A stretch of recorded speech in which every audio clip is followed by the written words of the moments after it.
All right, Sam, so you already talked to me a little bit about it, but can you talk more about just the process of working with your animals in both the morning and night? Yes, sir. So, at night, we pull them out about 8 o'clock, and we want to wash them and cool them down, and we have certain days that we wash with soap and certain days that we just rinse them and cool them off. And we like to do it for about 10 minutes with the rinsing, so it really gets down to that hair and really cools them off.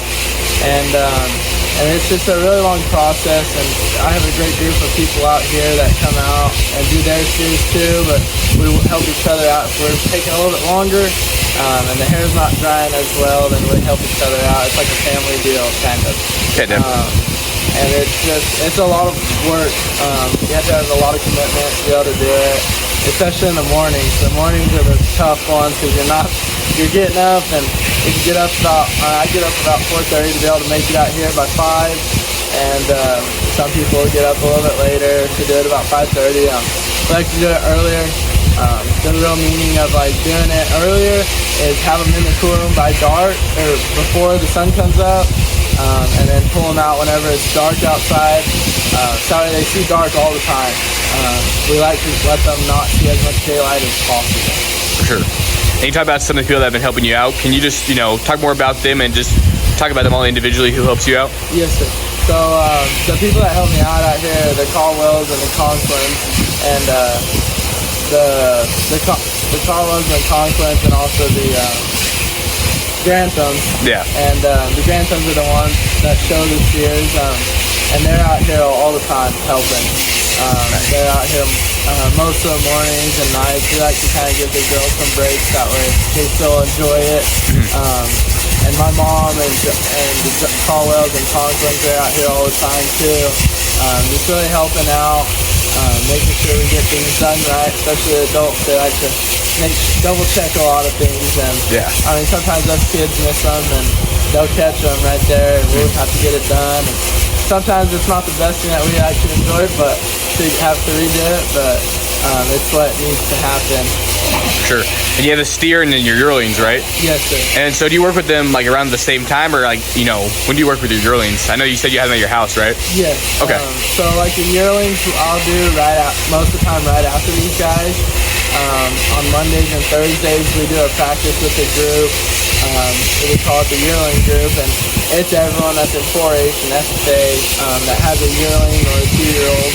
We come down together either to the covered arena or the outdoor, whichever's open, and we'll work them, and we'll work those in the afternoons. Sometimes I like to work them in the mornings too, so that way it's kind of double the work for them, and they kind of learn.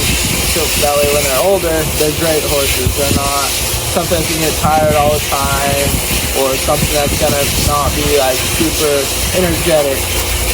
Because sometimes if we just let them sit around, they get real lazy. And we like to keep them moving, keep their bones moving, build more muscle. And that comes with more feeding too. Sure. The more you feed, the better, honestly. We like to have fat horses instead of skinny, and same with steers. We like to have fat steers instead of skinny, but we also want the steers to look proportional. Yeah. We've had some where we've had to hold them and feed them less and not really as much feed as some of the others get. And it can really frustrate the animals, but it's what has to happen, so that way we can go out there and hopefully try to win something. For sure.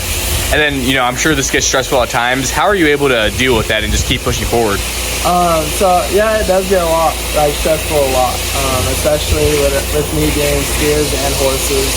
I have to juggle a lot and manage my time, and it comes with time management. And doing these guys at night and in the mornings, it kind of helps doing them at dark. But if I'm stressing out or something, I'll just take a deep breath and kind of clear my head for a minute and realize what I'm doing it for. And I like to remember me doing the steers and the horses for my dad, because he's the one who got me started in all of it. And then whenever he passed away in 2018, I kind of lost all my interest in everything for a few minutes whenever everything was starting to sell, and I was not really having it. But then I realized that he would have wanted me to keep doing it, so I decided to keep coming out here and keep doing all the things that he loves, and now I love it. So. Yeah. And then are there any nerves that go into it? Like, yeah, the fair came up. Do you ever get nervous for that type of stuff, or are you just a lot more confident because you've been doing it for so long? Honestly, like for state fair, especially last year, I knew I had a good chance at getting grand, and I knew that there was also a good quality there last year. There was a lot of good quality steers, probably the best quality I've seen at state fair in a long time, they said, and I was real nervous, and my steer breeder came up to me and said, "This ain't the time to get nervous. It's time to lock in and show how I know how to show." And I'll kid you not, I was standing there and I was twitching and whatnot, like trying to just focus, and it was kind of hard because I knew this could be a big moment, or this could not be as big of a moment as I'm thinking it could be. Yeah, definitely. And you said you're gonna be in the market steer and the yearling shows, right? Yes, sir. Is there anything else you're doing, or is it just those two? It's just those two that I'm doing. I'm also on the junior fair board. Okay. So I'll be helping out, like if there's a kid that needs help or whatnot. I really encourage other kids to also help others, because we like to come as a community, especially here in Eddy County. That's all it's about, is community, and the community really steps up and helps out.